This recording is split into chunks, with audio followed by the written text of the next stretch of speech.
আসসালামু আলাইকুম, সবাই কেমন আছেন? আজকে আপনাদের সাথে ছোট্ট একটা রেসিপি ভিডিও নিয়ে চলে আসলাম।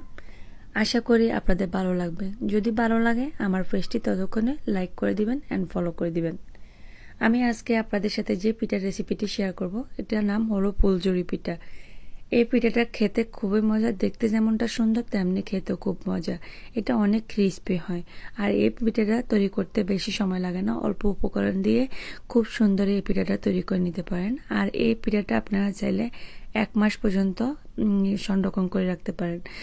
আমি একটা মিক্সিং বল নিয়ে নিলাম। এখন দিয়ে দিচ্ছি 1 কাপ ময়দা। আপনাদের সুবিধার জন্য আমি সবগুলো কাপের মেজারমেন্টটা দেখিয়ে দিচ্ছি আর বলে দিচ্ছি।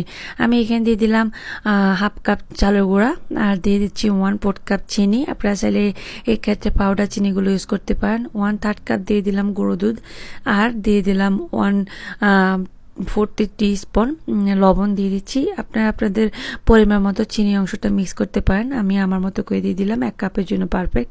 দেন একটা ডিম অ্যাড করে দিলাম।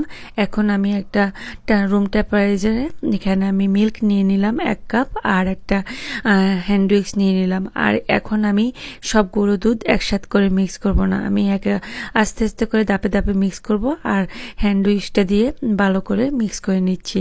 আপনাদের সাথে আমি স্ক্রিনে দেখিয়ে দিচ্ছি, আপনারা এক্স্যাক্টলি এভাবে তৈরি করবেন।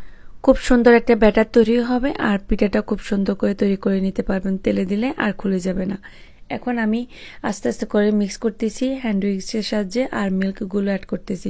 আপনারা যখনই এই ধরনের খাবারগুলো তৈরি করবেন, যে কোনো ক্ষেত্রেই লিকুইড জিনিসটা আর একসাথে দিয়ে দিতে চেষ্টা করবেন না, আস্তে আস্তে করে দিবেন আর মিক্স করবেন, তাহলে খুব সুন্দর করে ব্যাটারটা তৈরি হয়।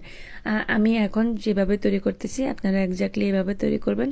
আশা করি আপনাদের খুব সুন্দর একটা পিঠা তৈরি হয়ে যাবে। এই যে আমার ব্যাটারটা রেডি। এখন দেখতেছেন থিকনেসটা কেমন, একদম মোটাও না আবার একদম পাতলাও না, মিডিয়াম আছে। এই জিনিসটা তৈরি করে নেবেন। এই যে দেখতেছেন থিকনেসটা, খুবই সুন্দর একটা ব্যাটার তৈরি হয়ে গেছে। এটা আমি রেস্টে রেখে দিলাম 10 মিনিটের জন্য। এখন আমি পিঠাটা তৈরি করব। ব্যাটারটা তৈরি করার আগে আমি একটা ফ্রাই প্যানে তেল দিয়ে মিডিয়াম আঁচে করে তেলগুলো গরম করে নিচ্ছি। সেই সাথে আমি সাজগুলো দিয়ে দিলাম। আর এই সাজগুলো আমি বাংলাদেশ থেকে নিয়ে আসছি, এগুলো যে কোনো কুকারের দোকানে পাবেন। তো আমি সাজগুলো তেলের সাথে সাথে গরম করে নিচ্ছি। আর ফুলঝুরি পিঠার মেন টিপস হলো এটাই, তেলের মধ্যে সাজগুলো গরম করে তারপরে এটা ব্যাটারে চুবিয়ে পিঠাগুলো তৈরি করতে হয়। সাজ যদি ঠান্ডা থাকে তাহলে শ্বাসের গায়ে ব্যাটারটা লাগবে না। এই যে আমি আপনাদেরকে দেখিয়ে দিচ্ছি, আমার এই শ্বাসটা ঠান্ডা ছিল, এই যে শ্বাসের গায়ে লাগতেছে না। যদি শ্বাসটা ভালোভাবে গরম হয়ে যেত তাহলে খুব সুন্দর করে এই ব্যাটারটা লেগে যেত। তো আমি এখন আবার আরেকটা শ্বাস দেখিয়ে দিচ্ছি। এই যে এটা চুবিয়ে নিচ্ছি আমি, আর এটা ফুল গরম হয়ে গেছে, এই কারণে খুব সুন্দর এটা মাঝে লেগে গেছে। আর এখন আমি এটা তেলে দিয়ে দিচ্ছি। এটা যদি পারফেক্টলি হয় ব্যাটারটা রেডি, আর শ্বাসগুলো যদি পারফেক্ট গরম হয় তাহলে ফুলগুলো ধরতে হয় না, সাজ থেকে এটা অটোমেটিক বের হয়ে যায়। আর এই পিঠাটা অনেক কম সময়ের মধ্যে অনেক পিঠা তৈরি করে নিতে পারেন। আর এই পিঠাটা বানানো খুবই সোজা এবং রেসিপিটা খুবই ইজি। এই যে এখন এই সাজটা খুব পারফেক্টলি গরম হয়েছে, এখন এটাতে লেগে গেছে। আর এখন আমি এটা দেওয়ার সাথে সাথে এটা খুলে যাবে, কোনো প্রকার কোনো কিছু দিয়ে খুলতে হবে না। আর আপনারা সবসময় এই পিঠাটা তৈরি করতে কোনো বড় ধরনের কোনো কিছু ইউজ করবেন না, হয়তো বা একটা কাঠি বা একটা কাঁটা চামচের সাহায্যে এই পিঠাগুলো তৈরি করে নেবেন। খুবই সুন্দরভাবে পিঠাগুলো হয়ে যাবে, ভেঙে যাবে না, ছিঁড়ে যাবে না, কোনো প্রকার নষ্ট হবে না। তো আমার কাছে 2 রকমের স্বাদ ছিল, এখানে আমি 2 ধরনের পিঠা করে তৈরি করে নিচ্ছি। আর পিঠাগুলো বেশিক্ষণ ভাজতে হয় না, হালকা লাইট গোল্ডেন কালার হলে কিন্তু নামিয়ে ফেলতে পারেন। আমি এখন আরেকটা ধাপ আপনাদেরকে তৈরি করে দেখাবো, তারপরে আমি সবগুলো পিঠা তৈরি করে নিব।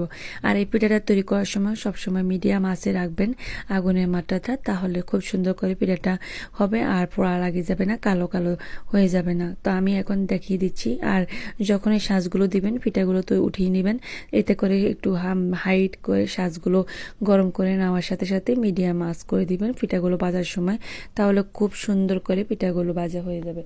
এখন আমি এই যে দেখতেছেন আমি পিঠাগুলো দিচ্ছি। আর যেহেতু আমার পাইপেনটা বড় ছিল, তারপর আমি আবার সাজগুলো পাশে তেলে রেখে দিচ্ছি। আপনারা চাইলে ছোট পাইপেনে ইউজ করলে আপনারা এক সাইডে তেলে সাজগুলো গরম রাখতে পারেন, আর একটা পাইপেনে পিঠাগুলো ভেজে নিতে পারেন। এতে করে আপনাদের জন্য ইজি হবে। আর পিঠাগুলো তৈরি করার সময় খুবই সাবধানে করবেন, যেহেতু সাজগুলো বড়, এগুলো হাতের সাথে লেগে টেগে গায়ে পড়তে পারে। কথা বলতে বলতে এই যে আমার পাশ টিপেগুলো হয়ে গেছে, আমি এখন উঠিয়ে নিচ্ছি, তারপরে বাকিগুলো উঠিয়ে নিব। আর এই বড় পাইফেন হলে সুবিধা হয়, এক পাশে সাজগুলো গরম হয় আর পিঠাগুলো খুব সুন্দর করে দেওয়া যায় অনেকগুলো পিঠায়। আর এই পিঠাগুলো ভাজতে খুব অল্প তেলে কিন্তু খুব সুন্দরভাবে ভাজা হয়ে যায়। এই যে দেখেন আমি সবগুলো পিঠে ভেজে নিয়েছি। আর এই পিঠাটা সবসময় এই কাজটা করবেন আমার মতো, আপনারা চাইলে টিস্যুটাও করতে পারেন, তবে সবচেয়ে বেটার হয় বড় একটা কোনো জিনিসের মধ্যে রেখে আপনারা কুলা ডালা যেটার মধ্যে বলেন বা বাটি বল যেটার মধ্যে একটা পেপার দিয়ে দিবেন, দেওয়ার পরে পিঠাগুলো রাখবেন।